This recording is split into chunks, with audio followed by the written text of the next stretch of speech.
2012. So everybody give me a hand and welcome to that.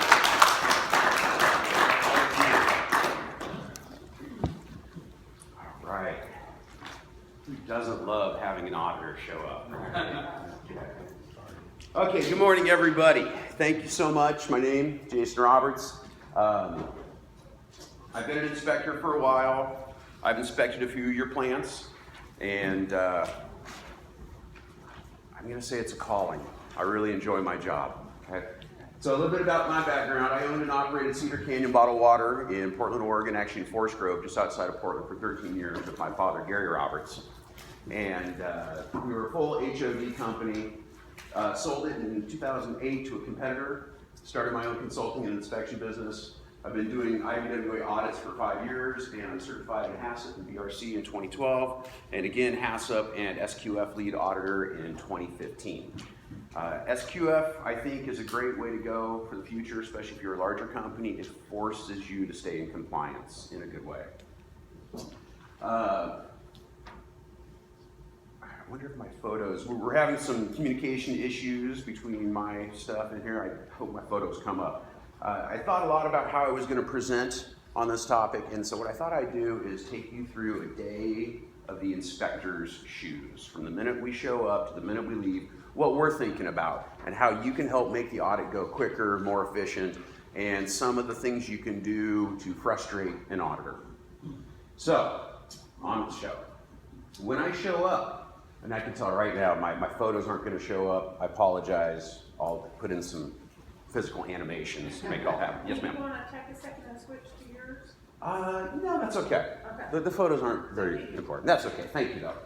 So when I show up at your plant for an audit, it might be an IBWA audit, it might be an SQF audit, it might be a consultative audit where you've hired an auditor to come check out your plant for you before any of these other bodies show up. And I'm going to give the talk today as if you're getting your audit today or tomorrow. And I'm not going to include a lot of the HARPC stuff that Chris is going to talk about. That's all in the future for most of us, about 18 months away. So today it's going to be what the regulations are right now. So when I show up, I'm already checking outside issues like security and grounds when I park my car. At the front desk, am I asked to sign in? Am I directed down a hallway to somebody's office unescorted? Okay. Am I asked to wait for my escort? Now, while I'm in the office, I'm also watching your customer routines. A lot of times we have customers that come to the plant to get water for themselves. They're not on a route for whatever reason. So I'm noticing the customer routines. Are they told to go wait by the loading dock and someone will bring them their water? Is that customer actually physically walking into your plant and putting their empties down and going over and grabbing full ones out because they know the routine? Are they unescorted? Is the water delivered to them at their car? Are they permitted in the facility? And when I show up, really, coffee is the best thing to be offering. Black coffee, hot and ready to go. The opening meeting. So I'm going to sit everybody down. I'm going to meet my escort. I'm going to get comfortable around the conference table or any other spot I can plug my computer in at.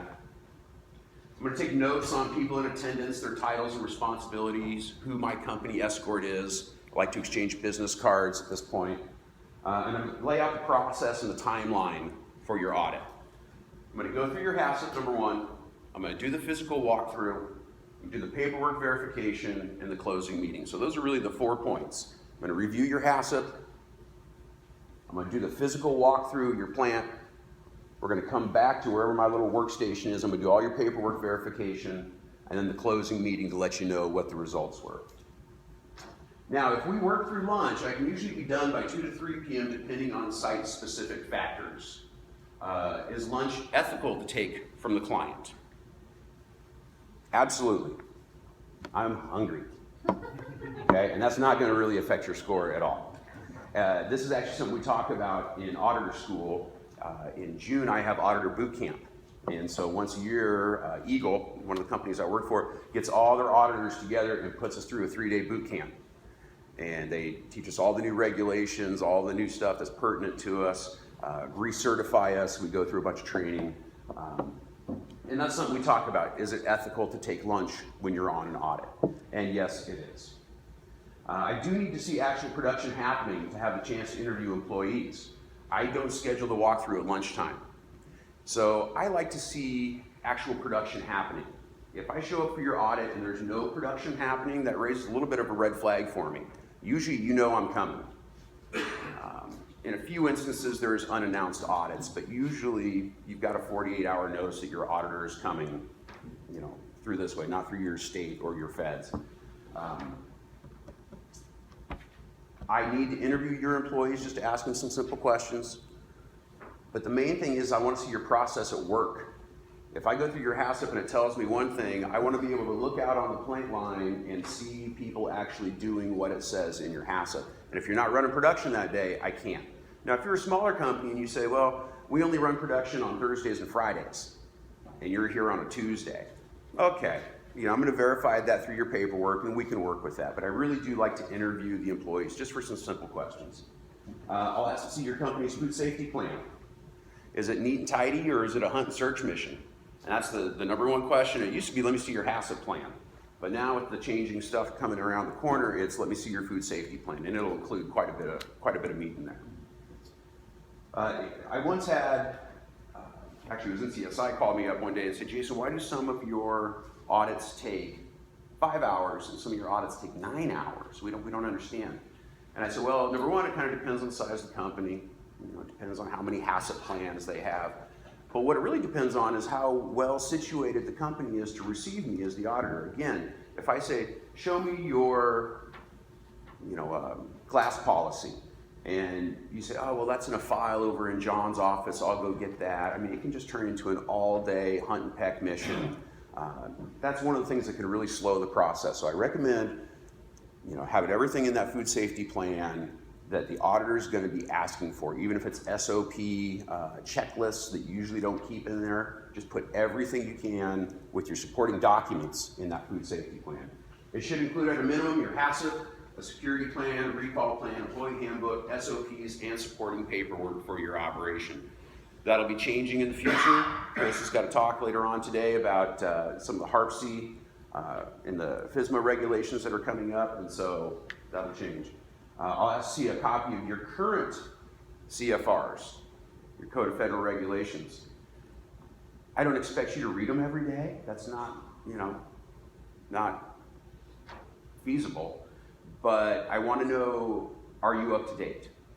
Do you have a set of because the CFRs will have their revision date on it. Are you working from the CFRs from 1992? From 2001? The current ones, 2015, there's a set of 2015s out, and so I'm going to go through your CFRs just to see how current they are, because that tells me a little bit about how current you're keeping your own information. So on to your HACCP review. Your HACCP plan is a blueprint for what I will be expecting to see on my walkthrough. And we've heard it before, and I'm going to say it again. If it says it's happening in the plan, it better be happening out in the plan. And if it's happening out in the plan, it better be happening in the plan. Okay, so that really is the blueprint of what I'm going to see on that walkthrough. I verify the water type and usage first, and then I examine all the flow charts in detail. So flow charts, I love flow charts. Maybe there's one for your process on how you bottle spring water. Do you have a flow chart on how you sanitize coolers? So we go and we pick up a cooler from a customer that's discontinued. How do we sanitize that cooler and get it ready for the next customer? A lot of companies have a flow chart that shows exactly the process for that. I look at control limits and corrective actions so I can verify them on the walkthrough, especially your CCPs. And I know testing and other daily parameters. So I'm flipping through your HACCP report. This is probably the first 15 minutes that I'm sitting down at the desk and we're talking. And I'm looking for things. I know testing and other daily parameters, so I want to see what you do on a day-by-day basis. That way when I go out on the plant walkthrough, I can verify it. I know coding examples for your small gallon and your 5-pack. And I want this process to be somewhat quick. When I'm sitting there flipping through your HACCP report, getting my first bite of information, I want it to be quick because word spreads fast. Okay, if I spent 3 hours in the office going over your HACCP plan, well, by then everybody in the plant knows I'm there. You've picked up all the jackets. You've shooed John out because, John's not dressed right. He's all muddy from things. So I'm going to do it kind of quick, but that's just the initial information gathering for my walkthrough. And these items give me a quick snapshot of what specifically to be looking for in our next step, the plant walkthrough. So I'm going to walk through the plant. I like to schedule my walkthrough, hopefully. Come on, everybody. Oh, hey, I forgot to tell you the rules. Here's the rules. Can't hear me in the back, go like this. Okay? And if I go on too long or if I'm running out of time, everybody tap your watch. Everybody, that's okay, I don't mind. Okay? So when I go through your plant walkthrough, we'll be looking at all your manufacturing GMPs in their totality. I would like to schedule that walkthrough hopefully by 10 o'clock. I'm out there on the floor. What I really like to see is lunchtime. I like to see how the employees shut everything down when they go to lunch. I like to see what entrances and exits they use when they leave the bottling room or the plant. And I really like to see it when everybody comes back. Because I can stand and I can note the habits of the employees. Does everybody come in through one central door? Does everybody just kind of funnel in as they can? Do people wash their hands before they return to their workstations? Whatever it may be, I want to see what your routines are when the machinery stops for lunch, a break, whatever it is, and the machinery starts back up. I'm just looking at your process. On the plant walkthrough, am I offered a hairnet? Yes, as an auditor, I carry my own. Yeah. My own hairnet right here and my own set of earplugs. But am I offered one? Is my escort wearing one? Do we have to walk through production to get the hairnet? That happens more often than you think. And I'm with my escort and they say, oh yeah, come on, let's go grab our hairnets. And we walk through production and we go over to some desk and we're already in there. That's not good. That hairnet should be on before you enter production, okay? I know it seems simple, but I've seen it. Cedar Canyon brown hairnets. I don't know how, it's probably a numerical problem on my end. I somehow ordered a case of brown hairnets when I was at Cedar Canyon. And I thought they were white hairnets like we always got. I probably transposed a few numbers. And I got brown hairnets and I put them out, whatever. I'm not gonna throw them away, I'm gonna use them. And oh man, the guys loved them. Brown hairnets because it blended in. They didn't feel like such a buffoon with their big white hairnets sticking out. And you know how some people will like tie them and tuck them under and they try to make themselves look stylish with a hairnet. You can never look stylish with a hairnet. I don't care how hard you try, okay? Until you get brown hairnets. And with brown hairnets, you can't see them. And that's why the guys loved them. Because they looked fashionable. So I was like, yeah, whatever, brown hairnets, I don't care. Okay. In walks my auditor. And we're going through this process that we're talking about here today. And we go out and the auditor says, well, why isn't anybody wearing hairnets? And I go, oh, they are. They're brown hairnets. There's brown hairnets. He walks up to the first employee and he looks, oh, they put them, yeah, okay. And then he looks at the rest of the employee from the top all the way down. He's doing that employee check. He's making sure there's nothing above the waist. He's making sure that they're clean or ready, things like that. And he goes, okay, great. And he walks over to the second employee. Okay. All right. And each employee that we came to, he would stop and he would do a thorough exam. And I went, oh my gosh, no more brown hairnets. If we had a white hairnet, he could stand at the side of the room and go, yep. Okay. And what did I do? I just invited myself for more scrutiny. I mean, heavy scrutiny. Okay. So my recommendation is stay with white hairnets. Please. It can be kind of daunting to get your audit, and auditors, we all kind of do things a little bit different, like how we start. Some people may want to start on block B instead of block A. I walk into your plant and I say, okay, take me as if I'm a drop of water first entering your plant. From where that water first comes into your plant, take me right there. And so usually we'll go to wherever that is. If it's spring water, a lot of times it's a holding room. If it's city water, municipal, it's wherever the pipe comes in. And I'm explaining the filtration process, start to end. Not everybody has the filtration process. 8 out of 10 of us probably use really standard stuff. The 2 out of 10 might use something that is either antiquated or new technology, things like that. So I'll have them explain to me the filtering process. I'm looking for backflow devices. And when I'm explaining the filtering process, usually I've got someone saying, well, this is a coconut carbon, and this is a 1 micron, and this is our pump, and they're going through just like that. And when I'm going through, I'm looking at the walls, and I'm looking at the floor, and I'm looking for leaks. That's the #1 spot for leaks, is at your filtration equipment. Because usually you've got, a dozen components all hooked into a pretty small footprint, relatively. and there's going to be a lot of potential for leaks. Now we know that leaks are bad because if you get a drop of water that goes out, you've got air coming back in.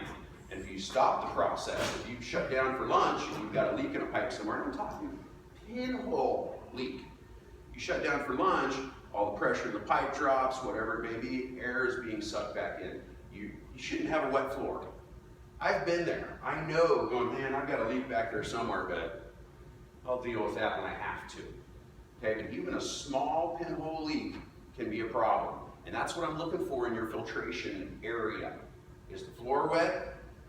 Is the wall wet? A lot of times the wall is painted white and a tiny little pinhole leak on one of the PVC pipes is spraying onto the white wall and you can't even see it. You really can't. And that's when I'm crawling in between stuff and I'm running my hand on the wall, not to see how clean it is, but to see if you have any hidden leaks on the backside that you can't see. Especially at pumps and pipe junctions. I am a leak magnet. I'll find a big leak on, oh, you know, you're leaking here, and they'll go, boy, that's never leaked before. Well, I didn't do it. I promise you that. I don't question your style or type of filtration in depth, just as long as it meets industry standards, makes sense, and is effective. If you're using a new type of filtration process that I've never heard of, great, explain it to me. You know, I'll work with you. As long as it's working, and then we're going to verify the records that it's working. I do look for filter date changes on housings or somewhere close by. Ideally, it would be on the housing.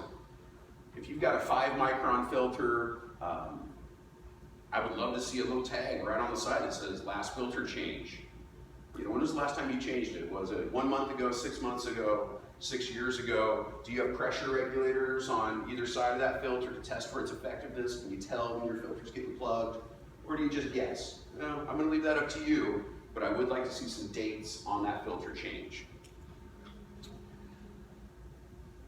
Moving on from the filtration system to the filler, I'm looking for gunk.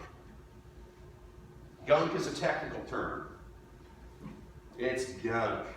It's going to be in wet areas, usually around your filler, 5-gallon fillers especially. And being a former bottler, I know where my gunk was. My gunk was under the conveyor. So a lot of times I can lift up the actual moving part of your conveyor, it's riding on rails, and I'll take my hand and I'll slip it under the conveyor and I'll feel underneath your rails. And I'll pull my hand back out. Again, I'm not trying to white glove treatment everything. I'm looking for gunk, because that's going to tell me how effective your sanitation standards are. Did you clean it just because you knew you were having an inspection? Does your staff take 30 seconds to clean up and it's not really being effective? If you've got gunk underneath those rails, you've got a good chance for bacteria to be growing. It probably is already growing. It can turn into something else. So again, I'm not trying to trick you. I'm not trying to white glove everything.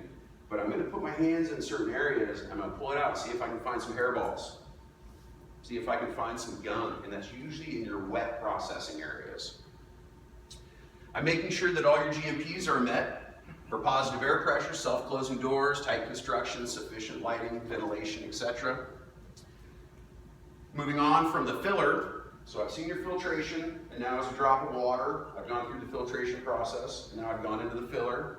I examine the filling process, and then moving on from the filler, I check your date code and the label of the current product, which is another reason I like to schedule my walkthrough during production, is I can actually see production.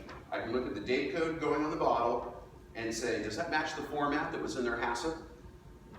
I can look at the label going on the bottle and say, you know, is it correct? Are people paying attention? Are you putting a 1 liter label on a half-liter bottle? Happens all the time.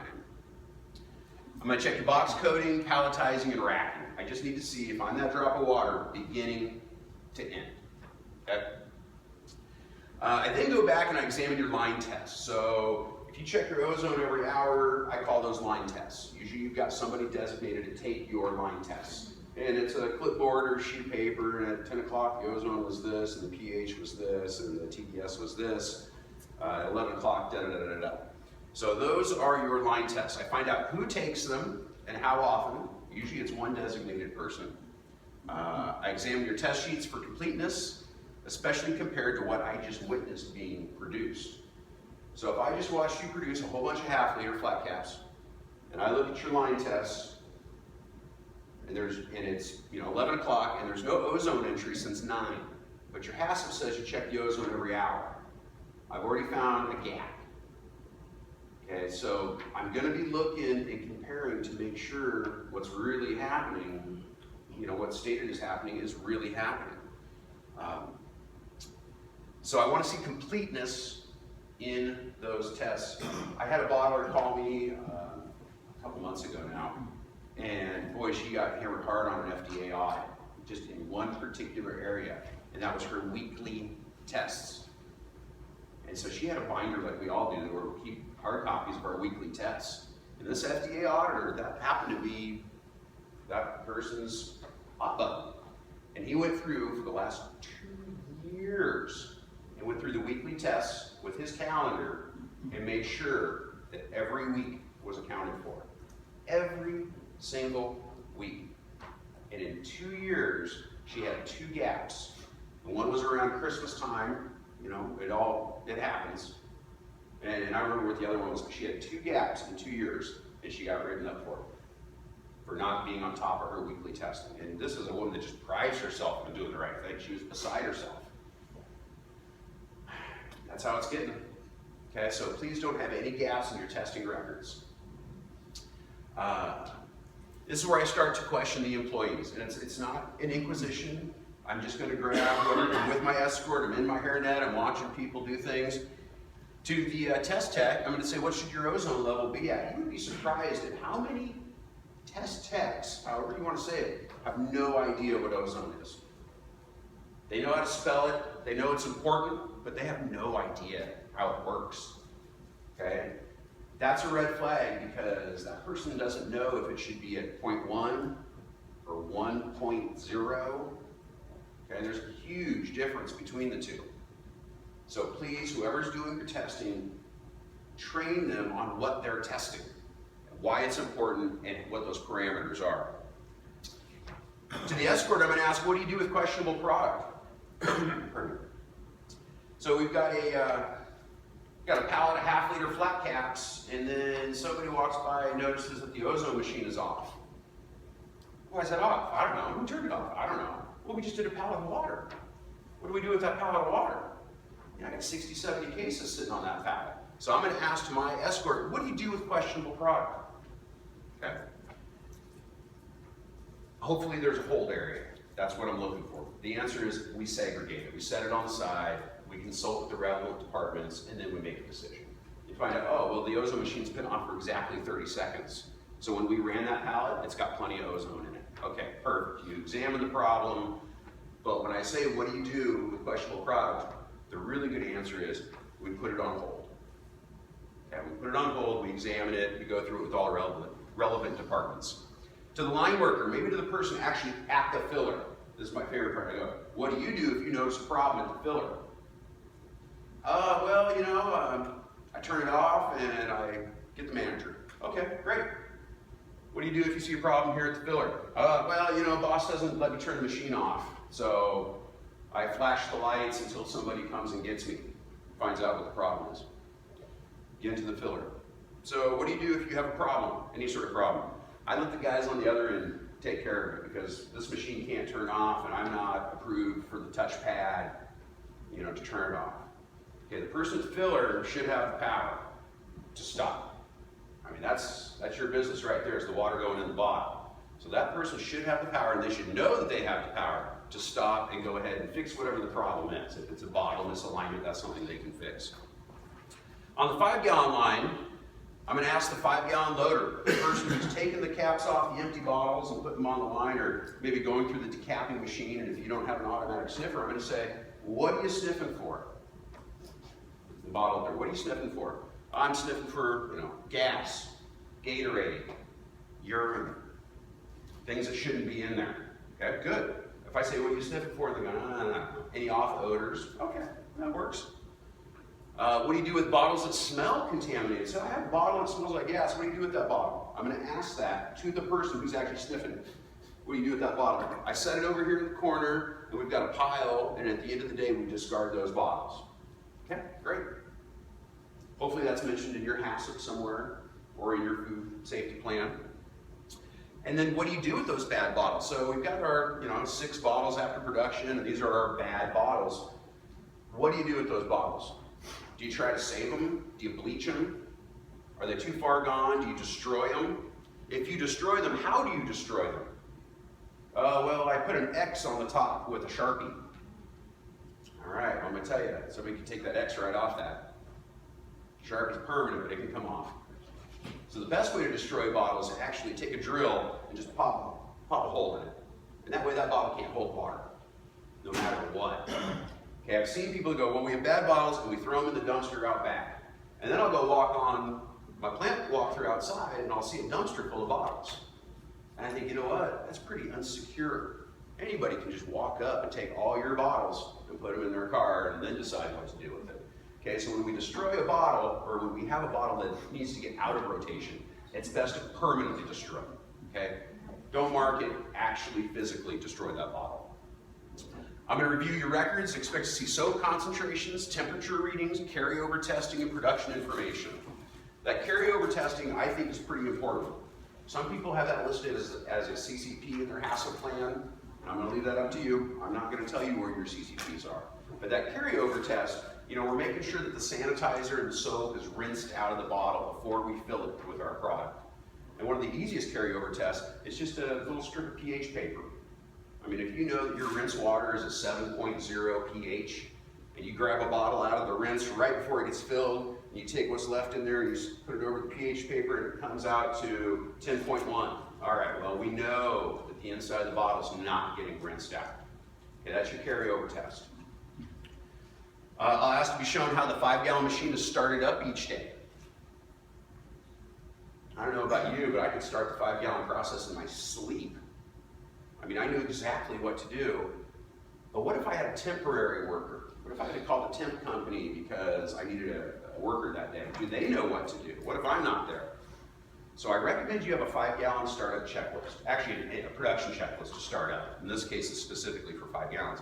And it literally is a checklist each day that says, turn on supply pump, turn on ozone, wait till it gets to this reading, write down what this reading is, what time is it, is everybody wearing hairnets, blah, blah, blah, check, check, check, check, check, check, start production. Okay, and that leaves little wiggle room. Soap procedures, temperature procedures, startup checklists. How often do you change soap? Daily, weekly, monthly? It's going to depend a lot on your production. Okay, but I'm going to ask, and I'm going to want to see some records of that. As we walk between stations, I'm taking light readings with a handheld light meter. And one of the things they taught us in inspector school is you can't hold the light meter up here, and you can't hold the light meter down here. Elbow at the hip, hand straight out. Yeah, it's about my eye distance to what I'm doing. So we need 50 candle foot for production, 20 candle foot for other areas. What I'm doing is I'm also taking those readings. I'm looking to see if your lights are protected. Do you have safety shields as you need them? Are your light bulbs actually the safety type where it's built in? I'm going to look at that. If something does break, do you have a light over your cap hopper? Do you have glass in your cap hopper? I mean, this is what the whole light issue is about, is safety for your product and safety for the workers, that they've got enough light to actually operate to do what they need to do. I know the warehouse is going to be dark. That's just the way it is. Okay, but light up that production area like a Christmas tree. Are the tops of your lights dusty? I can't always see them, but sometimes I can. Just wondering. I'm going to point it out if they are. It's not a big ding. I mean, it's the top of a light. I don't expect you to get on a forklift every day and go check the top of your lights. But if I can see it, I'm going to look, because I'm looking at the light system in its totality. The cooler repair shop. Oh, this is a big one. Do you have a sanitation flow diagram in your HACCP of that cooler? I recommend you do. And it will include things like the cooler comes in, the cooler is cleaned with this way, the cooler is sanitized this way, the tech who did it fills out this tag or sticker, puts it on, put a bag over it, or line test it, make sure it's okay, put a bag over it, it's out the door. Does that include pest fumigation? Do You take a can of Raid and spray it in the bottom of the cooler because you know it came back from somebody's place that you know is pretty dirty. I mean, I don't know. You tell me, what's your procedure for cleaning and sanitizing coolers? Are you using accepted industry standards? Pretty simple. Is it effective? Is it something we all use? You say, oh, it's a great goat milk product that my sister makes and it takes everything off. I mean, that's not gonna fly. Are your chemicals food grade? And this is in the repair shop. I actually washed a tech spray WD-40 in the stainless steel reservoir of a cooler to get something out of it. I watched that happen. And then after it happened, I said to my escort, I was like, did you see that? And he was like, yeah. I watched him go over and like take the top off it and put a big X on it, pull it aside. Okay, spraying WD-40 in your stainless steel tank is not a good idea. Is that food grade? No. Is that where your water is going to be? Yes. Tell me how you clean a cooler. So to your cooler room person, sometimes they're in there, sometimes they're not. I'm going to say, how do you clean a cooler? Tell me. Oh, I just take everything off, I dump them all in the sink full of bleach water. I grab some of this yellow spray, and this is industry, whatever it is, comes from Mount Good Chemical. Spray it inside, blah, blah, blah. I'm going to say, what's your process? Tell me how you clean a cooler. Show me examples of ones ready to go. Are they tagged? So if I see a cooler and it's ready to go, and they go, oh yeah, this whole row right here are coolers that the guys are going to take tomorrow, brand new customers. I'm going to go over to those new coolers, and I'm going to look on the back and see if they've got tags or stickers or something like that that says when it was cleaned, when it was sanitized, who did it, things like that. If you go, well, I've got a system that actually tracks that electronically so we don't tag them, I go, great, show me the system. Okay? So you can operate without a tag on the back or without a sticker on the back. Most people do put a little sticker or something on there so they can tell how often the cooler's been in and how often it's been cleaned. Who has access to this room, and what's the traffic situation like? The cooler rooms, a lot of times, is an afterthought. It's, well, we got a little bit of room right there, and there's a sink, so let's make this a cooler area. Okay? This is a pretty vital spot in your plant location. Okay, because when you open up the top and you've got that reservoir open, that's your product that's going to be going in there. So what stops a disgruntled employee from walking by and throwing a corn dog stick in? Or anybody else for that matter. So do people have to walk through the cooler room to go outside to their cars? Is the cooler room enclosed? Does it have a door of some sort, even a curtain? Is access restricted somehow to this cooler room? It should be. Okay, you shouldn't have a lot of traffic in there. It's a pretty vital area. Restrooms, general GMPs. Is it clean? Do you have a garbage can with lid? Hot and cold water, towels, no packing material, self-closing door, placards, domestic placement, etc. Domestic placement.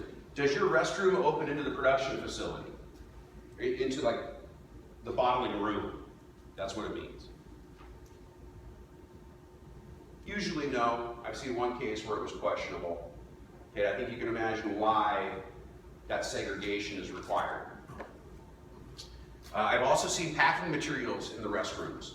Sometimes the restrooms are the warmest rooms in the plant, especially the ladies' restroom. And so I had one plant that had a problem with their caps going on because they were cold and they needed to warm the caps. And so they just kept the caps in the ladies' restroom. Hey, seriously? Okay. Lunchroom, general GMPs. Is it clean? Do you have a garbage can with lid? No packing materials? Hand wash options? I will look in the fridge. Okay? I don't care what you're eating. I don't care if there's a brick of moldy cheese in there. What I'm looking for is, do you keep lab supplies in your lunchroom fridge? Because a lot of your lab supplies have to be refrigerated. And people go, well, I've already got one big fridge and it's in the lunchroom, so we're just going to keep our lab supplies in there. Great way to contaminate your lab supplies before you even get them to the lab. Okay, so I'm going to look in your lunchroom fridge just to make sure it's lunchroom stuff. And a note on hand washing stations. A random sink does not make a hand washing station. It must have hot and cold water and towels. And have a placard. I'm missing some stuff off that slide. And have a placard that says hand washing station. Hopefully there's a schematic maybe in your HACCP plan that shows a diagram of your plant It says we got a hand washing station here and a hand washing station here. You can have just one diagram or one schematic. Maybe it shows the employee exits, hand washing stations, and bathrooms, things like that. Why do you think you can't just have a random? There's a sink, there's water, I'll put a jug of soap next to it, and a roll of paper towels. Why is that not compliant? Because you need that hot water. You have to have it. Hot water makes a hand washing station with some other things. But if you don't have hot water, it's not a hand washing station. Nobody's going to stick their hands underneath cold water for that amount of time to be effectively washed. They're not going to do it. Chemical storage. Chemical storage should be in one central location, preferably locked or with restricted access and some sort of inventory system.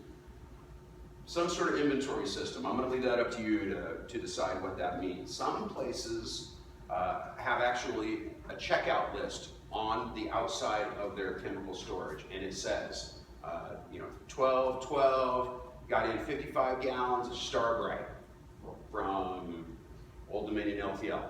Boom, that's when it went into room. And then on 12/20, it's signed out. 55 gallon Starbright, moved to 5 gallon production, da da da da. Okay? Some people do it that way. Some people restrict the access, so there's only one person that has access to that room, and that's their inventory and control system. They leave it up to one person to really be on top of it. So again, we don't want just random people walking into our chemical rooms, grabbing what they think is the right thing, and then doing the wrong thing with it. Going in and getting that can of WD-40 and saying, I'll take care of that problem. You just watch, pal. But if you've got some sort of inventory system, you go, hey, John, I need the WD-40. And John's going to go, why? And you go, well, I got this cooler, I got to clean it. Hopefully, John, or Lee in this case, would say, let's talk about that. Food services need food-grade chemicals, educate employees on appropriate chemical use, and this gets into employee training. This is getting more and more important every day, employee training and records of training. Okay, I know, man, I'll be honest, back when I was bottling, it was, hey, you, put in 3 squirts of that to that, and I just walked away. And they'd do it. They had no idea why, it's just, that's what they were told to do. That's not much training on my end. Okay, I didn't train them on anything. So you want your employees to know why they're doing what they're doing. If you need to run a soap concentration at 2%, the person who's in charge needs to know why. Because at 1%, it's not effective. Because at 3%, we can't get it all washed out. So we really need to keep that at 2%. So train your employees on why they're doing the jobs that they're doing. The WD-40, there we go. Repair shop fleet maintenance. I give this a lot of latitude, it's going to be dirty. We had we had 5 full HOD routes, full coffee route, full distributor route, 3 what we called out of drivers, hot calls, people doing installs, picking up stuff, people that are out, and a fleet of 17 vehicles. The 17 vehicles was really one of the biggest headaches, just trying to stay on top of it. 17 vehicles going out each and every day, or 14 going out each and every day, and a few in backup. So I give a lot of latitude on your repair shop of your fleet maintenance area. It's gonna be dirty, I know that. It's gonna be greasy. You got guys working on trucks, whatever it may be. I'm just gonna make sure there's no major GMP violations. Okay. I will question why there is a speedboat and 2 ATVs parked in your food production facility. Let me tell you why. A lot of people will say, well, you know what? I own the building. I own the company. I'll park my speedboat in there if I want. I don't have room at home, so I'm going to park it down at the water shop. All right, you know what? Let's make sure that's outside somehow. Let's make sure it's not brought inside the food plant. And I've seen it before. Motorcycles, ATVs, speedboats, collector cars, Vespas, anything on wheels should not be parked in your warehouse unless it's actively doing something for your company. Okay, this is a food production facility, not a place to hide all your toys for your wife, which is what most people were doing. I've I've got a 76 Chevelle that my wife doesn't know about, so I keep it in the back. And I was going, ooh, let me see.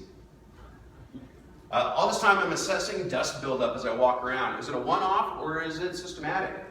Again, I'm not white glove treating, but as we walk around, windowsills, ledges, things like that, I'm going to look to see if I can draw my name in the dust. And if it's a little bit dusty, all right, might be a one-off. Oh, we just didn't get to that place. But if it's really dirty and really dusty, and I can write my full name, including my middle name, in the dust, that shows me that maybe that part of our plant cleaning and sanitation is being overlooked. Okay? It's really tough to stay on top of everything, but just use the same common sense that hopefully you're teaching your kids at home. It's dirty, clean it up. It's on the ground, pick it up. Okay, spot and a place for everything. I'm looking for pest control points in my plant walkthrough. I use a flashlight to check them, bait stations, glue boards, whatever it may be. And then I compare my findings against your pest control plan. So when I was flipping through all your houses at our very beginning opening meeting, I asked, do you have a pest control program? And he said, yeah, it's administered by Terminix. Great. I don't even look at that yet. I go, okay, you have one. And so I go through and I mark down mentally where I saw all your glue boards and all your traps. And I'll compare that later when I get back in for my paperwork verification. So I am looking at your pest control points. Only licensed pest people can run that program. If you say, listen, I've been killing rats for 50 years, okay, I'm going to run my own pest program. That's not allowed. Okay, it has to be from somebody that's certified in pest control. If you want to go take a class and get certified in pest control, they might be offered that you can be that person. Okay, but you need to have somebody run your pest program, and it can't just be you unless you're actually trained for it. Cedar Canyon mouse story. Geez. Half of my company was over here, and then we shared a very large warehouse with the hazelnut company next door. So I got nuts on this side and water on this side. I'll be honest, we had a lot of critters that tried to live in there. They get food on one side of the wall and water on the other side of the wall, and they'd be sheltered in the whole warehouse. So I really tried to make sure we had a robust program. Never really had any problems, and then my state inspector was there one day and we're walking through the warehouse, and I think we had 12 pallets in a lane, and lane. And he's walking through with his flashlight, he's shining it down the ends of the rows, and he stops and looks back and he goes, how long has that mouse been in that trap? And I went, oh man, you're kidding me. The what now? And I looked down and sure enough, there's a mouse in that trap. I don't know how long he'd been in there. I didn't do a mouse autopsy or anything. What I did is I said, okay, listen, I'll get somebody to take care of that. And I grabbed my number one and I said, get somebody to take care of that, please. I said, okay, and we moved on. First thing I did when that inspector left was I went through my pest report from my outside company to their findings. Because when they come, when your pest control company comes and they do a walk around, they have a little list of their findings. And so I went to my list and said, did they find anything? Well, my pest control company had been there, 2 weeks earlier, nothing. So, my fault, yeah. Should I have been looking down that lane to find that mouse instead of the inspector? Oh, yeah, I really wish I would have been. Realistic? I don't know. You gonna come up with a system to have one person check all the glue pads every morning? I don't know. But I did get written up for it. Shipping and receiving, so wherever you're shipping your product out, I'm thinking loading dock area specifically. I've got 12 pallets, a half liter, and we need to ship them out wherever it's going to go. So shipping and receiving, I'm going to check your manifest and your BOLs for small pack traceability. That's really what I want to see on a BOL is this lot number or this production code number or this date number, 12 pallets, went to this distributor, however it's in your world, I want to see some sort of traceability on your paperwork. What's your 5-gallon load log look like? Some companies have their drivers load their own trucks for the next day. Some companies have truck loaders that get lists from the driver. Here's truck number 4, truck number 8, truck number 10, and they need 6 racks of this, and a rack over the wheels of this, and 5 cases of this. So I call that a load log. What's your 5-gallon load log look like? What's your receiving procedure?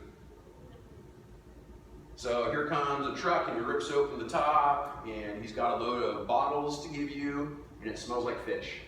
The entire trailer smells like fish. Okay, what do? Do you have a procedure for that? Do you just go ahead and take the bottles? You argue with the guy, why does your trailer smell like fish? So what's your receiving procedures? Because that's really one of the ways we're controlling the hazards that are entering our plant. And who's got the power? Who's got the power if problems arise? Does that receiving person look at the truck driver and go, I can't accept this? Does that receiving person go get a member of management and say, listen, I got a problem out here. I need a big dog. Okay, so who's got that power and what do? What is done with questionable receivables? I got a case of this happens all the time. I get cases of 5-gallon caps and they would not fit the trailer of the LTL carrier that was assigned to my area. So at the LTL main terminal, they would cut the case, the whole pallet, they'd cut it in half and just slip it onto 2 pallets for me. And that way they could fit them both in their trailer because one tall pallet just wouldn't slip in there. So now I've got a pallet of caps that have been split open by a trucking company brought into me. Okay, my receiver says, all right, I understand why, everything still looks intact, I'm okay. But what if a couple of those cases are crushed up? So now I've got, 3-tier high, 5-gallon caps, and that LTL puts another pallet on top of that while they're making their deliveries. And it crushes a bunch of my cases. It actually crushes them to the point where they kind of pop open a little bit. Is that okay on your end? Okay, I'm gonna leave that up to you. Is that okay? I don't know, do you have an inspection process? Do you put that in quarantine? Do you just reject it? You go, listen man, the seal on the case is broken. I can't accept this. It's a food product. So what's your procedures? These are all questions I'm gonna ask. And who has access to this area? How secure is it? When you have a truck driver come in and back up, does the truck driver just kind of wander around the plant, drinking a cup of water, watching things? Do you have a little area, do you say, all right, stay right here? Or go wait in your truck, we'll give you a knock when we're done. So who has access to your shipping and receiving area? Again, pretty vital spot. Good morning, Ricardo. Come on in, have a seat, buddy. I'm gonna move on to your in-house lab. Records reviewed, procedures explained. I'm gonna ask whoever's in the lab, do you get the supplies that you need? And that really shows to management commitment. When you're in the in-house lab, if you're checking for coliforms, you have to incubate at a certain temperature. And if you're checking for yeast and mold, you have to incubate at a different temperature. And you can't keep turning your incubator up and down because it takes a while for it to heat up to cool down. So what people do is they get 2 different incubators. This one runs at this temperature, this one runs at this temperature all the time. And so I'm going to ask whoever's in the in-house lab, do you get the supplies that you need?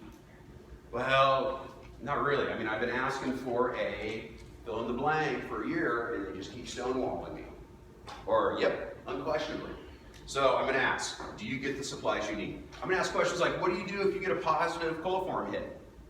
Again, this gets back to training. I want to make sure that your lab personnel have been trained on what to do. If I get a positive hit, I go tell the management. Okay, you told me what you do. Is that effective in your employee training? Not one bit. I want your lab personnel to know how serious this is. Okay, because they're gonna step up their game when they realize they are at the point position for finding problems. Is there food in the lab fridge? Remember, I looked for lab supplies in your lunchroom fridge, and now I'm gonna see, is your lab guy putting his sandwich in the lab fridge? Again, big negative, because you can contaminate the chemicals that are in your lab supplies pretty quickly. And how are lab personnel trained? Again, training. It's going to be more prevalent in the future. A lot of future auditors are going to spend much more time on training the records of your employees and yourself. And when I say yourself, I'm even talking to the people that have been in this industry for 30 years. Okay, so my advice is, for everybody in this room, I want you to go home after the show, and at some point, I want you to write down every bit of training you've ever had. Even if it was 20 years ago. If you took a HACCP class, If you took a cooler cleaning class from Oasis and you got a little certificate, if you took Bob Hurst's class from 2 years ago and learned about FSMA, whatever it may be, I want you to go through and write down your own personal training resume. Okay, so what have you done to stay current or to be trained yourself?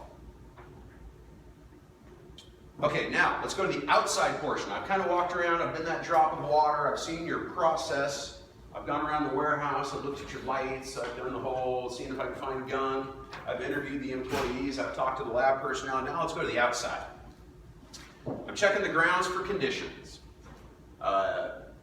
Is your parking lot paved? If not, is there dust, mud issues when it gets wet? A lot of people just take the write-up on this and they go, listen, I've been talking to the owner for years about getting this parking lot paved, and it's just not happening. All right, that's totally fair enough. And if there's no issues when I'm there, and if I don't notice any issues, you don't get it written up at all. But if you've got a dirt parking lot and it's the middle of summer and people are driving over it all day long, how are you keeping that dust, dirt, and airborne contaminants out of your plant? And that's really what we're looking for, is the airborne contaminants. And it's the same if your parking lot is muddy. If it's muddy and people are walking into the plant with little bits of mud on their shoes, they kind of kick them off, or they just wait till it dries as they walk through. That's how you introduce things to your plant, such as listeria. Great example of what comes in on our shoes, or on the bottom of the forklift wheels. Okay, so are the grounds paved? If not, tell me why. Okay, if not, do you have problems with dust or mud? Okay, how do you control these? Outside security issues, is there fencing on all 4 sides? Most places, no. Some places, yes, but most places, no. Security is becoming so important. There's a larger emphasis on security now than there was 10 years ago. They want to know, how are you going to keep a terrorist from contaminating your water? What's going to stop a terrorist from walking up to your plant, taking a packet of whatever it is, throwing it into your holding tank? Okay, we know it's not that easy, but that's what the thought is how are you going to stop somebody from doing that? So, is your perimeter fenced on all 4 sides? How is access restricted and where? Are exterior doors locked? I'll check. I find any door outside, I always walk up and check it. Always. A lot of people are now doing keypads on all their doors. Some people program the keypads where they have to use an employee number to get in the door, and that way they can trace who's been in what door. Are semi-trailers locked holding product or materials? Very common, very, very common in our world. To walk out and see a semi-trailer, usually it's unlocked. If I see it's unlocked, that's usually my key. I'll have them open up the back and there's a whole load of bottles just waiting to be used.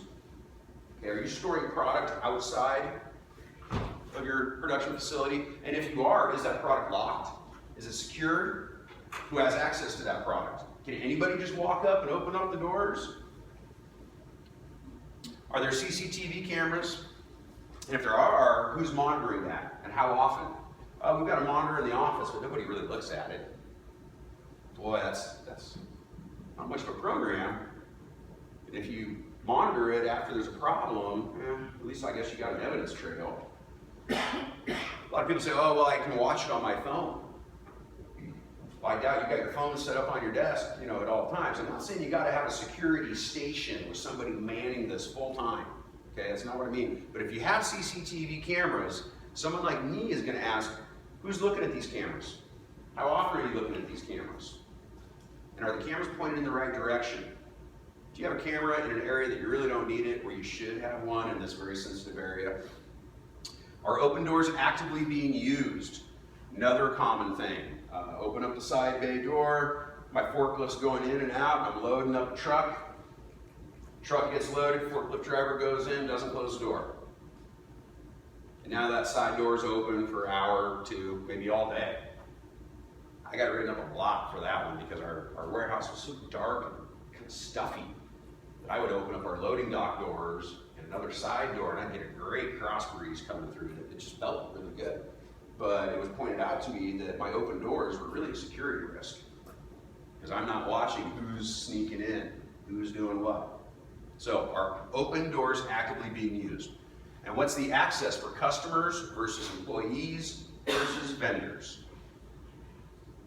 Okay, hopefully there's a little bit of distinction between the three. Employees all use the employee door. Vendors all use the loading dock. Customers all use the front office. You know, whatever it may be, is there a program in place, or is it spelled out somehow where people are supposed to be? And that way, if you've got a vendor that's walking in through the employee door, you can change that if you need to be. If you need to change it. Are there vermin, bird nests in the eaves, snake and rat holes, bait stations? Vermin are great disease carriers, okay, especially birds. I love birds, but man, when I learned about how disease-ridden bird food can be, we see it as an ugly nuisance. Somebody wash off the edge of the dock. Okay, I'm telling you, those vermin, they can introduce some pretty nasty stuff to your place, especially on that whole airborne contaminant field. Physical location. Are you next to the sewage pond? Or a feedlot? Or a porta potty company? I've got one place that I do, and they are next to a porta potty company. That was the hand they were dealt, man. They can't control who their neighbors are. And so when this porta potty company moved in, the water company really stepped up their game. And instead of having positive air pressure in their filling room, they put positive air pressure in the entire plant. Okay, so now, airborne contaminants that we're worried about coming from a feedlot or the sewage pond or the porta potty company, not going to be a problem. Can't even enter my plant because I got positive air pressure in the entire facility. That's what this company did. Great. Good on them. That's exactly what they should do. What are your precautions and who are your neighbors? What about a peanut farm? Boy, we don't have a lot of allergens in our world. That's something Chris is going to talk about. It's going to be big. Allergen control. What if you're next to a peanut farm or a wheat farm? Gluten sensitivities, things like that. So I'm going to look at your physical location. Visit your well house, your spring pump, etc. Depends on the situation. Sometimes it's off-site. Sometimes you buy bulk water that gets hauled in. Okay, kind of leads me down a whole new rabbit hole. Can I see some records for that? How is your well house secure? Is there a treatment at all in the actual well house? Do you have a bag filter or something like that? Can anybody walk in there? Is it secure? If you truck in bulk water, are there specific bulk water hauling guidelines for your state? Every state's a little bit different. Some states have their own water hauling guidelines. I do believe this is going to be addressed in the future, and Chris will talk about this. Are they going to make a federal hauling guideline for water haulers? Yes. And so that'll trump any state's designation as far as I know. How is it treated for transport? We put in 4 cups of industrial chlorine at the site for transport. That's what the state of Oregon makes you do, is they make you chlorinate the water for transport. And then it comes to my plant and I got to take all the chlorine out. All right, well that's their water hauling guidelines. It's got to be in a dedicated tanker, things like that. Review of bulk water records with lot numbers. I'm going to traceability. I'm going to say, how that lot that just came in yesterday, show me how you received it. Well, we received it from the driver of Thunderbird Springs, and this is their lot number, and we made it our lot number, and this is the date, this is how many gallons, and this is who unloaded it. Okay, so what's your procedure? And I'm going to review those records. If you're bought from another company, what's their QC documentation on your end? If you buy water from Thunderbird Springs, they should have a whole bunch of documentation on their end to be selling you water. Okay, and you need to have their documentation on hand. This gets into a lot of the supplier approval, controlling your hazards. You want to make sure those hazards are controlled, and if they're not controlled by you, they need to be controlled by somebody else. How are their loads tested? What's the unloading procedure? That's a big one for me. So what's your unloading procedure? The tanker pulls up and John runs out there and he unlocks the cabinet and he gets the hose and he puts on the cam locks, puts it into the tank, hits the switch for the pump, and we all stand back and have a smoke for 45 minutes waiting for the tanker to unload. Okay. Are there hoses laying on the ground? How often do you sanitize the end of those hose fittings? That's pretty important. And how do you sanitize those hose fittings? Do the hoses have end caps and not laying on the ground? End caps. I heard enough for that a few times. Make sure critters don't crawl up in the hose, poop in your water hose. I mean, that'd be bad. How are the hoses sanitized, how often? And all this information should be included in your standard operating procedures. You should have a list that says, this is how we unload a tanker. Again, anytime you write an SOP, a standard operating procedure, or a startup checklist, or whatever it may be, I want you to look at it as if you have a brand new person at that company that day, and they don't know what to do. Hey, John, I need you to run out and unload that tanker of water. And John goes, I don't know how to do it. You go, you're in luck. I've got an SOP checklist for you to do. And it's hanging on a clipboard right next to it. All you gotta do is just check each box. Oh, okay. And that's a standard operating procedure. It's gonna be listed in your HACCP. It's gonna be listed in a manual somewhere, and then you're gonna have all the stuff for John to fill out. So now I've seen the inside of your plant, I've seen the outside of your plant. Let's get back inside for some paperwork verification. And this is usually where I take a break in the inspection. It's always okay to go take a 10-minute breather. Not a problem, it's all based on time. I'm gonna give you, not a secret, but something that people don't really know a lot about auditors is we kind of want to get through your plant audit as quickly as we can because we need to get to the airport to go to our next one. Usually we're lined up day to day to day to day. I'm in San Antonio today, I'm in Denver tomorrow, I'm in Miami the next day, I'm in Boston the next day. Well, to try to catch connecting flights to get everywhere on time is really tough.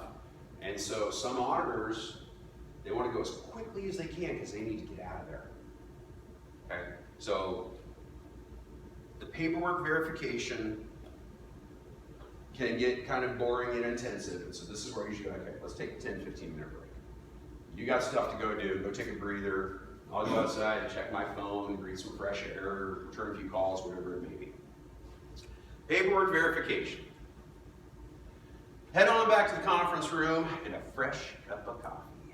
That's usually what I look forward to the most. I can't believe I'm saying that when I get back there. I verify your source approvals. Where are you getting your water from? And are they approved? Are they an approved source? Review current full water report for each type of water offered. At Cedar Canyon we had spring water, drinking water, purified drinking water, distilled water, and fluoridated water. So we have 5 types of water. Each one of those requires an annual write-up, an annual test. Each one. And once the started getting a little more expensive and we realized that fluoridated is not selling very good, boy, it was like an easy decision to stop selling one time. I remember when spring water outsold drinking water 3-1. Absolutely. Spring. And here comes purified drinking. Oh boy. Spring water started going down, down, down. Here comes the purified drinking. So I'm going to review your current full water report for each type of water offered. Current. If I ask to see your water report for your purified drinking water right now, and that report says 2014 on it, that's not current. And if you say, well, actually it's out at the lab right now, and we're hoping to get that report back in 3 weeks, I don't know what to tell you, I'm sorry. You don't have a current water report on hand. That's a really sensitive timeline that you need to be aware of is. Get your annuals in, test it, and have a copy before your other ones expire. Okay, that's pretty important. Current federal, state, and associative licenses and approvals. Again, every state's different. Some place, Nebraska's got a plant operator's license. You've got to take a class in the state of Nebraska to be a plant operator. Some places don't require additional licenses, but I'm going to review your licenses. Associative licenses means things like a CPO, IBWA CPO, Certified Plant Operator.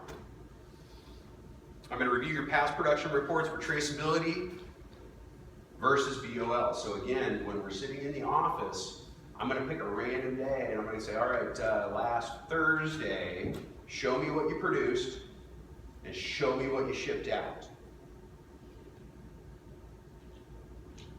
Not a trick question, but I hope you didn't ship out the stuff you just produced. Did you have a 24-hour hold to let the ozone burn off?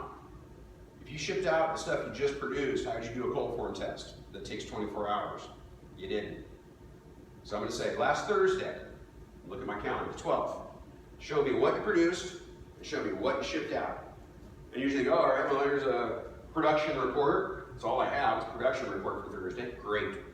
So on Thursday we did, 800 bottles of spring, and we did, 3,000 cases of half-liter flat, or 3,000 bottles of half-liter flat cap, whatever it may be. Perfect. And now show me what you shipped out on that Thursday. Well, Thursday we shipped out 3 things, and when I look at those 3 things that you shipped out, I want to see some sort of traceability. We shipped out a pallet of this, we shipped out a case of this, we shipped out a rack of this. Who did you ship it to? What was the lot number or production number? Okay, because that gets back to the traceability, which is pretty important for your recalls. During this, I'm going to look at your current testing records, your quarterly closures and container tests. Right now we do those tests quarterly. I would recommend you think about doing them more often. One of the things coming around the corner is our supplier verification, making sure that what we are receiving from our suppliers is safe.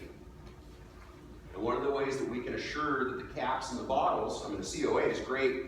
If you call up your cap company and say, hey, I need a COA for my audit coming up, these caps are food grade and okay, that's great. How are you going to assure that those caps are clean when they get to your facility? COA means they've been made with good food grade material, but what if it was shipped in that truck full of fish or fertilizer or whatever it is? So we do our quarterly closure and container tests to make sure that the bottles are clean, that the caps are clean. If you increase that to monthly, I'm not saying you have to, I'm just saying if you increase that to monthly, it really gives you a leg up on that supplier verification program that's required at FSMA. It means you are controlling the hazards. I'm getting them from the bottle company. The bottle company is giving them to me, selling them to me, not sterile, but ready to go. They're expecting that I'm going to rinse them out before I fill them. I'm going to look at your daily cold form tests, raw and product. Your weekly cold form tests. Are there gaps at all? Just one missing week can sink you. Just like that lady I was telling you about. They got written up. Missing 2 weeklies in 2 years.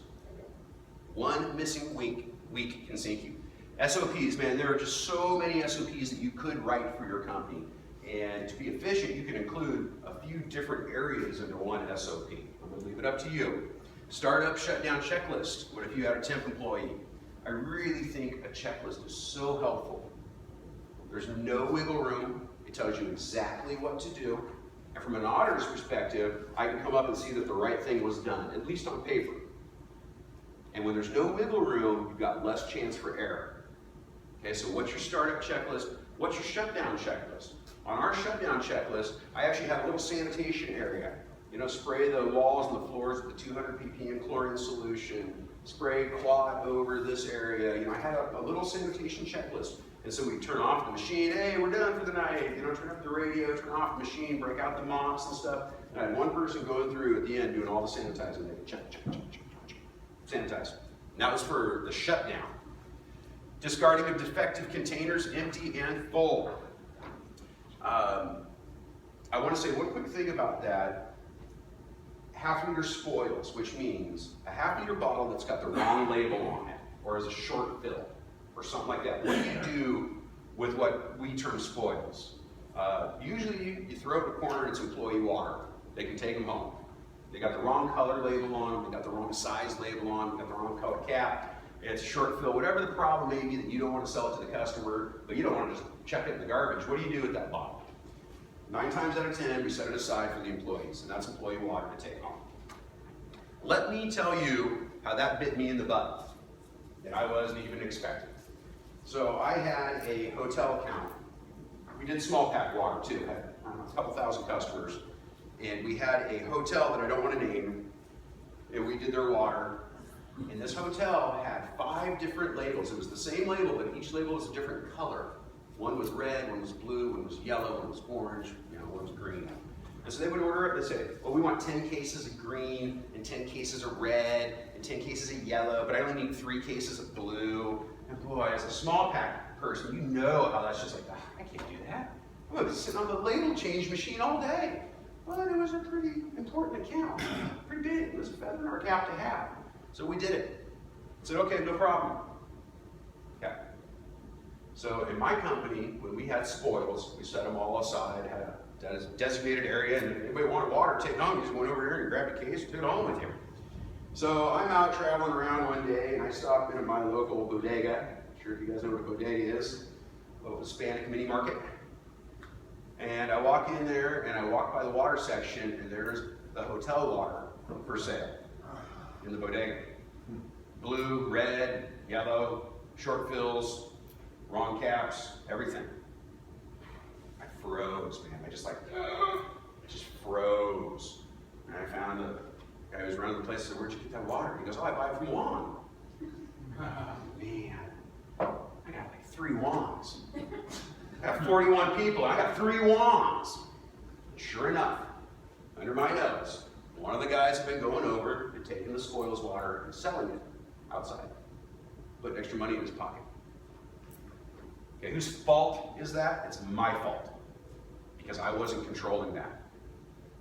That's my fault. You better believe we had a process in place right after that. There was still employee water, but no longer to this degree. I mean, we limited it to so many bottles a day, and I think we tried a couple different things. And think about the legal liability I would have been in had that hotel gone into that store and seen that water for sale. Whew, man. So you got spoils, and they're set aside, employee water, have a plan. No, it can get sticky. And just real quick, I also had a customer call me up for 5 gallons and say, I need 5 more bottles. I need 5 more bottles of spring. Okay, what's your name? John Smith. John Smith, I don't have you in my customer base. You sure you got the right company? Well, yeah, I'm looking at your bottle right here. I've had you guys for 6 months. Huh, okay. You know, are you on a route? Because I don't have any record of you. This is so weird. Oh, well, Chuck's my driver. You mean Chuck's your driver? Chuck's not a delivery driver. Chuck drives the distributor truck. Well, when I need water, I just call Chuck. Guess what? Chuck had about 60 bottles sitting in his garage, and he had his own little business going, where he was selling water. Oh man, that was a bad, bad day. So, got everything straightened out. Again, whose fault is that? Mine. For not having some sort of inventory control, not paying attention. I was so focused on other things, I was letting the little things slip, and that really was hurting me. Okay, so looking at that was about discarding of defective containers, empty and full. How do you discard a full container? If you have, let's say you have a pallet of water that you know cannot go out. It's water, whatever, it's got little white floaties in it. I know it doesn't have any ozone in it. You've determined that this water is bad, and you need to then destroy it. I'm not even going to offer it for employee water. What do you do with that water? Do you go throw it in the dumpster? Do you literally go throw 60 cases of water in the dumpster? I've seen it happen. Usually what happens is the boss says, I want to keep the boxes. So go dump the water, and we'll keep the boxes and reuse the boxes. Okay, again, this gets back to somebody walking up to your dumpster and saying, wow, look at all the bottles of water in here. This is awesome. They throw all that bad water in the back of their car and they go home with it. They drink it, they get sick, whatever it is, it's still on you. It doesn't matter, they stole the water from your premises, it's still on you. Okay, so if you've got a half-liter bottle that's bad and you need to discard it properly, what you should do is take a little straight edge razor and just slit the bottom, and the water actually pours out. And yeah, you're going to have one person sitting there all day with a straight edge, but that is the best way to cover yourself and meet the regulations of what are you going to do with that water. Sanitation procedures, testing schedules, procedures, these are all SOPs, so standard operating procedures. What do we do here at Jason Springwater regarding defective bottles? Well, if they're empty, we do this, and if they're full, we do this, and if it's questionable, we do this. Perfect, okay? So there's a lot of SOPs that you can make that will be available to the auditor, hopefully. Recall plan. When was your last mock recall, and is it documented? I've got a slide in here that shows my top 10 missed items, and that's one of them is mock recall. Shouldn't take you all day, shouldn't be a big production, but once a year you can test your recall system to make sure you know how to run the system. And when I show up and I say, let me see your recall plan, and I flip through there, I'm going to say, John Johnson, Senior Vice President. Is John still working here? No, John hasn't been here in 2 years. Okay, well then we need to get John's name out of the recall program, because John has no part in this. How about Tina Johnson? Is she here? Well, Tina's actually my grandmother, and she was the one that started, she loaned us the money to start the company, and I just needed to put her somewhere, so we put her as the executive president. Great, is she involved in your recall? I mean, is she gonna sit at the desk and do everything? No? Well, okay, she shouldn't be in your recall plan. Okay, so you need to have a recall plan, and when was your last mock recall? And the mock recall is gonna show me as the auditor that you all know what to do if a problem arises. Okay, it can be as simple as a mock recall sheet says mock recall, and you come up with a scenario. I had a customer call and complain that they found a metal screen in one of their bottles. And that was like the reason for the recall. And then how do you recall that lot, that batch, that group? I'm going to leave it up to you because you're going to know the specifics. But say, Tina called in with a complaint and there's actually physical foreign objects in her water. We investigated further and found out it was specific to just that one bottle, but we went through our records and we traced the rest of the lot number. We physically inspected the bottles of those lot numbers that we could still find. Whatever reasons, no recall needed. Or, yes, it was a level 1 recall. It took us, 1 hour to contact our distributors and get the bottles back. Out of 100 bottles we ran, we got 98 back, and this is our percentage of returns. Okay, so a mock recall. And who's listed in what position? Are they relevant and current? Pest control program. I'm going to review the contractor's log of their program. I'm no findings, especially dates. Is it current? Did the pest map find my matches from the walkthrough? Only licensed pest people can handle this. Raw materials. Again, check for condition. Hold procedures for questionable product. Rejection procedures. Do you have a receiving log, record of seal numbers? LTL carriers are one of the biggest, I'm not going to say a problem, but one of the things we've got to watch out for. You get a full bottle or a full truckload of bottles from your bottle manufacturer, that's coming with a seal on the end. I can assure that's been sealed from the manufacturing facility to my plant with this seal number. LTL, you're not getting that at all. Okay, so a raw material program, what's your SOP for that? We receive it, if it's busted down, we reject it, whatever it may be. Vendor approval program, this is where you set your own criteria. If I have 3 half-liter manufacturers that I switch between, and all of a sudden a 4th shows up, is my unloader authorized to unload that? If you go, hey, I got a truckload of blow bottles. Is there a little form that goes, well, that's not one of our vendors. I'm not going to take that. Or do you go, hey, let me go ask the boss. I got a truckload of blow bottles. Is it okay I take that? So this gets into your vendor approval. And you can set your own criteria. Price, reputation, quality, benchmarking, availability, developed food defense plan, etc., etc. Okay, if you ask somebody, do you have a developed food defense plan for your bottles? And they say, yes. And then you go to another manufacturer and you say, do you have a developed food defense plan for your bottles? And they go, what's that? Who are you going to trust more? I mean, it's just that simple. I'm not saying you got to take one or the other, but do they know what they're talking about? And are you safe using them? If you get imported Vietnamese resins to blow your preforms at your own plant, Are they sending you quality control documentation? Is it in Vietnamese? Do you read Vietnamese? I don't know. That's when we're going to start controlling the hazards on our end. Okay? Employee manual or equivalent. I'm a big fan of this employee manual and GMP sign-off. Here it comes. Explains GMP security and has a sign-off form. So, I'm a brand new employee. I joined Jason's Water Company. Here's your manual. I'm flipping through it. Here's the rules. These are called GMPs. They're rules that we need to follow now that we work at a food defense plant. We gotta wear our hairnets. We gotta wash our hands. We gotta tuck in our shirts. We gotta make sure nothing's above the waist. We can't wear ball caps on the line.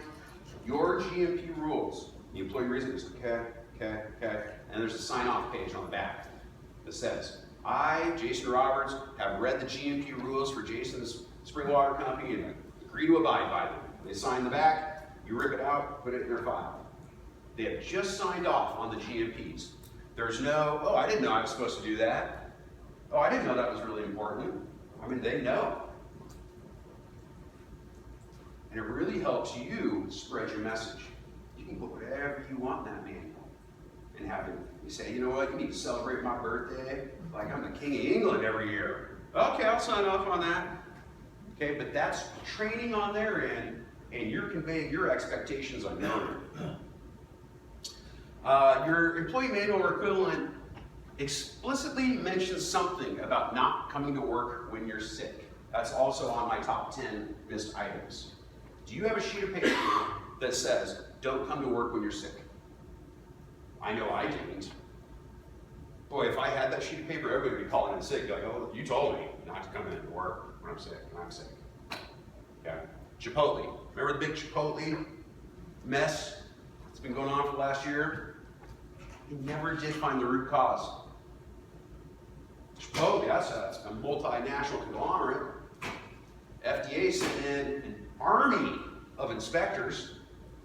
They couldn't find out what's happening. So they got the CDC involved, Center for Disease Control. CDC sent in an army of CDC inspectors. They could never figure out what the root cause was. They couldn't pinpoint and say, it was these garbanzo beans that started the whole thing. They could never get there. But you know what the one thing is they found for sure, for 100% sure, was at the first store that this was reported at, first Chipotle, the employee the day before was sick as a dog that was working. And so Chipotle got written up from the FDA for having a sick employee at work. And by sick, they were thinking communicable disease. Is really what they're thinking. If I'm sick and I'm in the bottling line, I'm coughing all in those bottles as they're getting their caps put on. It gives me heat just thinking about it. Okay, so that's my Chipotle example. You should have a piece of paper. Again, it should be in that employee manual. It says, listen, if you're sick as a dog, please don't come to work. Okay, and you'll know if it's being abused. You'll go, man, you've been sick a lot this year. Okay, but it's kind of off our radar, but boy, did Chipotle get it. It's really the only thing they could definitely talk about. Organizational chart, emergency contact list available for employees. If I'm working night shift and I've got a problem, is there an emergency number that I can call to get some help? Usually the boss is not on night shift, usually. So if I've got an assistant manager, a number one, somebody running night shift, and there's a problem, is there a number they can call? Okay, and we just had one big long string of numbers. You know, I sell, actually, so old as before we all had cell numbers, my home number was right on top. And there was another home number and another home number, and then it was poison control, local police, local fire. We just had a whole list of numbers. And that was tacked right up on the production area. A few extras to consider. If you want to play with the big boys, you gotta follow their rules. Target came to us and said, we want you to be bottling for us. And I said, okay, great. And they go, oh, by the way, these are our requirements. And I met one out of like 20 to be a Target bottler. Oh no, wow. How badly do I want to be a Target bottler? Oh, pretty bad. All right, well, let's get the other 9 things worked out. And a few of the things we didn't have was a glass and brittle plastic policy. So you should have, in this instance, a little map in your book, and it shows where every piece of glass in your plant is. It's in those 10 light fixtures, and that's about it. How about brittle plastic? Well, I've got, geez, I got like 20 gauges in the production room. I got 5 on my filtration sled, I got a few over here and a few over here, and that's called brittle plastic. They're plastic covered gauges, but pretty soon that's going to be brittle plastic, especially if you got ozone in your air. The thing they want to know is there glass in the packing room, in the production room, in the filling room? Is there brittle plastic in the filling room? Are these areas where something could break? Oh my gosh. Listen, I had problems keeping my caps warm. Remember how I told you that one company put them in the ladies' bathroom? You know what my bright idea was? To drop a heat lamp into the cap bowl. Kept them nice and warm. And then one day I walked in there and I saw the production had stopped. I didn't know what happened. I walked in and I said, what's going on? And I saw the guy up there in the cap hopper. He was picking glass shards out. And he goes, well, I threw in some caps and I don't know what happened, man. That heat bulb just exploded. I went, oh, stop! When did it explode? Okay? Yeah, 2 days ago, right? My fault. My fault. I wasn't thinking it through at all. Boy, talk about an intensive cleanup and some serious scrutiny of product we've been running. It had just happened. Whatever. Excuses, you know. My father's got a famous saying that I'm not going to use. Excuses are excuses. So, a wood policy. Do you have a wood policy in your plant? Again, you want to play some of these larger conglomerates, they're going to have their own policies they want to see. I did not have a wood policy. Wood policy pretty much says the only wood in my plant's on a pallet. That's what a wood policy should say. And those pallets are not in the production area. They're not in the filling room. You can't sanitize wood, no matter how hard you try. All the boxes have been checked now. I've gone through the opening meeting, I've gone through the plant walkthrough, I've been on the inside of your plant, I've been on the outside of your plant, and I've gone through a verified paperwork. Whew, you're pretty sick of me by now. We're on hour number 6 or so. So, all the boxes have been checked. Let's have the closing meeting. I'm going to say, all right, I'm done. So go ahead and gather who you want for our closing meeting. And usually it's my escort and the boss, or the bosses, or whoever it may be. Closing meeting. Gather everyone around and explain the results. Answer their questions. A consultative audit will allow me to explain expectations. A consultative audit lets me talk with you. A non-consultative audit is black and white. Your FTA is going to come in and it's black and white. Okay, let me talk to you, but it's black and white. Either you have it or you don't right now. A consultative audit gives me a little more leeway to talk about what expectations are, what examples would be. I never say, do it like this. I say, well, what I've seen are examples like this. Okay, because you know your process best and you know what's going to fit your formula best. Sometimes wording is everything if they fail. The F word. Ooh, I hate using the F word. The F word is fail. I never, ever let that word come out of my mouth. Because I know how hard you work. I know all those birthdays you missed and the anniversaries and the kids' soccer games that you couldn't go to because you were working. There's nothing failing about that. You work your butt off. But you know what? When your scores don't add up on my little sheet, what I say is, unfortunately, the score is not a passing grade. You say the word fail, it's like looking at one of those dinosaurs that gets big all of a sudden, like hairs stand up on the back of their necks. So a lot of times it can be in how you phrase something. Minors versus majors, 10 days versus 30s, but it's up to the certification body. IBWA stopped tracking minors, which meant you didn't have to submit corrective actions for minors because they got tired of seeing pieces of paper that said, I picked up the hose. Okay, but your certification body may require corrective actions for minors. Certification bodies can be like NSF, Eagle, Eurofin, people like that, SQF. Violations do not have to be fixed in this time frame, just addressed to be fixed. If I write you up because you've got mold on the ceiling, You don't have to have the mold off the ceiling in 10 days, but you have to have a plan on how you're going to get the mold off the ceiling within 10 days. Okay, mold on the ceiling is not a great example. You should get that off there immediately. But whatever it is, you don't have to have the problem fixed. So it's 10 days for majors. If you got a major violation, you got 10 days to fix it. You got 10 days to address it. Tell me how it's going to be fixed. If you have minor violations, okay, that's going to fall into the 30 day. Some places will say I need a corrective action, and some places won't. They'll tell you. Your certification body will tell you. And the violations you do have will be checked on the next audit for sure. If I write you up crack in the concrete mezzanine, I got written up for that all the time. I'm not going to report concrete mezzanine because it's got one crack on it. You're nuts. Hit me with the minor. I'm not. It's going to be prohibitively expensive. So I got that ding darn near every time. But it was the first thing they checked every single audit. They come back the next year and go, got that ceiling fixed? Nope. All right. So if you do miss some stuff, we're going to be rechecking it. This is your last chance to present missing information or plead for mercy. That's my little joke. I don't make anybody plead for mercy. Okay? But if I say, well, here's a deficiency, and here's a deficiency, and here's a deficiency, and you go, whoa, whoa, whoa, whoa, I've got that right here. Okay, maybe I missed it. Great, no problem. But the closing meeting is where you're going to tell me. No, I dispute that. I'm open to different avenues of thinking. Just be ready to justify it. If you say, well, we do it like this and this, and I go, well, that's weird. Why do we do it like that and that when everybody else does like this and this? And you go, well, we found that in our situation, we got better results if we did it this way. I'll say, okay, that makes sense. I'm open. I'm not unreasonable, despite what my wife says.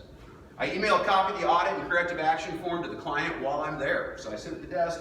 Usually there's a Wi-Fi password. I'm all done. I say, here's your audit. Here's the results. We all agree. We're ready for me to get out of there. I email the audit results and the findings, usually the actual audit, right there to your email box.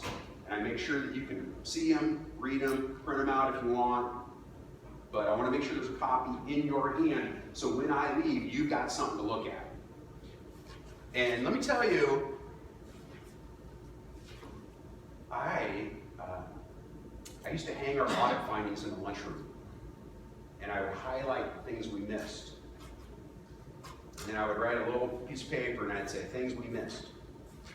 Jacket in the filling room, hoses in the pump room, whatever it was. And I would hang those in the lunchroom. And then at lunchtime, when all the guys are in the lunchroom, start lunchtime, I'd walk in there and go, hey guys, you know the inspection we had yesterday?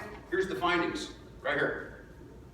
And I walk out, and I guarantee you every single one of those employees read those findings. Guarantee it. What I used to do was put the entire audit up so they could see how intensive the inspection was. But I realized after a while that wasn't really effective. It was more effective to show the things that we just missed. And they could look at that and go, oh, John, that was your jacket, man. Oh, don't blame me, you know, everybody puts their jackets there. Okay, but it's a way to get your employees engaged in the audit process. And this way, it's not just the boss and the auditor, it's the company and the auditor, and it's the boss and the company. You want everybody, no one's going to be as invested in this business as you are.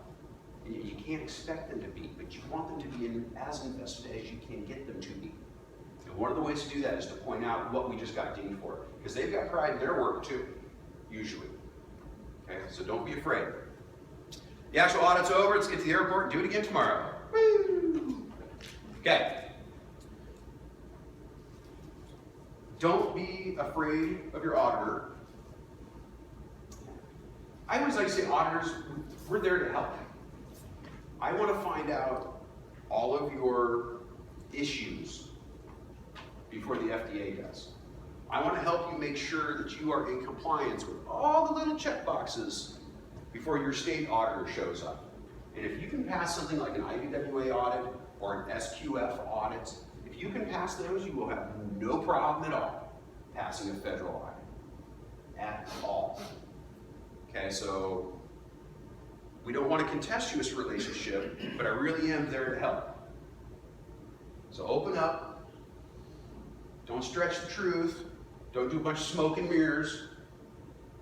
Because I was a bottler, I remember. And I remember when the auditor would start walking over to something that I didn't want to see, I'd say, hey, did you see this new thing we got over here? Check this out. And I'd start pointing things out like that. I'm hip to that game. I know what's going on. When you say, hey, look over there, I'm going to look right over there. Go what? Okay? So, we're there to help. Please take our findings. There's nothing worse than people that ignore reality. You say, these are your 7 deficiencies. And you stand there and go, gosh, that's so dumb. Those 6 are so dumb. I mean, that's never going to happen. You know what? Just save your breath. Save your breath on your end. Save my ears on this end. Get those 6 things done, and let's call it good. And let's pass your next audit. Okay? Let's get an excellence in manufacturing. Let's have 3 or fewer minors and get that excellence certificate. Specific security measures and questions, getting bigger every day. How am I doing on time? Anybody? No? I don't see, but okay, gotcha. Easy things like fencing, visitor sign-in, visitors in the facility. These are all specific security measures. Colored hairnets. This actually works pretty well. White for company employees and neon yellow for visitors. Works really well. Everybody's in a white hairnet. Hey, who's that yellow hairnet? Oh, that's a vendor. That's our box vendor coming to do a box inventory. Oh, okay. And your employees know also. There's somebody walking around without a hairnet at all. Who is that? Well, I don't know. Colored hairnets, white for company, white lab coats. Some people have visitors wear white lab coats. Highly visible. I'm there for whatever reason. Well, here's your lab coat and your neon yellow hairnet. Have fun at my plant. Okay? And employees should have the power. Is security mentioned in your handbook? Stop and hold policy. You should have an employee be able to stop anybody in the plant and go, who are you? You don't have a hairnet, you don't have a jacket on, you're going to stay right here with me until the boss comes. Okay? They should have that power. And have they signed off? Do a security audit. There's FDA security audits out there where we come in and do an inspection, a security inspection specifically for security items.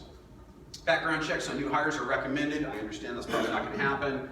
Outside storage, we talked about the semi-trailers. Our bay trucks loaded and locked. You leave your bay trucks open at night as they're loaded with product. Security. Establish emergency procedures. Are they mentioned in your plans? Are they posted? How do you train for this concept of established emergency procedures? Think intentional alteration as well. I had an employee, I didn't know it. I had somebody call me up and say, I've got a corn dog stick in my 5-gallon bottle of water, 5-gallon water bottle. I said, a corn dog stick? He goes, yeah. I go, that's impossible. It's absolutely impossible. There's no way. He said, come on out. And I came on out and I saw it. It was capped, sealed, hadn't even taken the tab off the top. He goes, right there. And I looked in there, and sure enough, man, the corn dog stick, it's got a little nubbin of food on the end. It says Foster Farms on the stick. Okay, through some investigation, I had a disgruntled employee. I had no idea how disgruntled this employee was. So disgruntled that right before that bottle got capped, he threw his corn dog stick in there on purpose. Okay, that's intentional adulteration. Vendor access, we talked about this. When was your last key audit? Who has keys to your building? When was the last key audit you did? Who still has keys? Doors open? Are your labels secure? Is there a shift roster showing who's there? Is management and key personnel receiving specific food defense training? I hope so. Okay, you gotta have training. Think like a terrorist. Luckily, most of our processes are in sealed piping. But what could a bad guy get into? The batch tank, the mineral mixer, ozone controls, chemical locker, PET blow molder, in-house lab, inside-outside storage tanks, raw materials, well house, cooler room, unsecured vehicles, dumpsters, everything. So we think our product is super secure because we're in sealed pipes. But you know what? There's quite a few areas that we need to keep our eye on for security. And top missed items, housekeeping, leaks, mechanical washers not inspected with records. That's actually in your CFRs. Are your mechanical washers inspected with records? Put that on your daily starter checklist. So easy. Tape everywhere. There is tape everywhere. And usually it's when 2 pieces of railing don't connect just right, one kind of overlaps, and they just get some tape and they tape it up. Okay, can't sterilize tape, can't sanitize tape. There's tape everywhere. Dirt and gunk, stray chemical bottles, insufficient lighting, and clutter on the ground.